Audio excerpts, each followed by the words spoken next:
Hello guys, welcome to our YouTube channel, and today we are going to learn how to hide Facebook Marketplace lists from friends. So let's get started.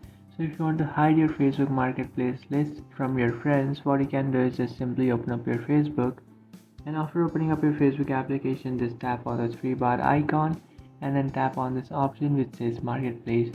So if you can't find this option, then what you can do is just tap on See More, and after tapping on See More, you should find your Facebook Marketplace.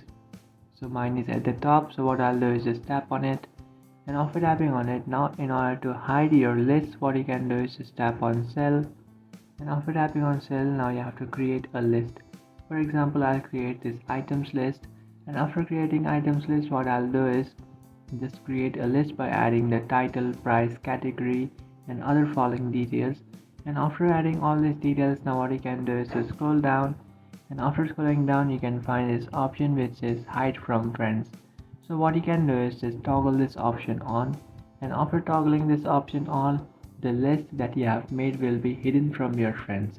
So that's it guys, this is how to hide Facebook Marketplace lists from friends. If you find this video helpful, don't forget to like and subscribe to our channel. If you have any doubts, feel free to comment below. Thanks for watching.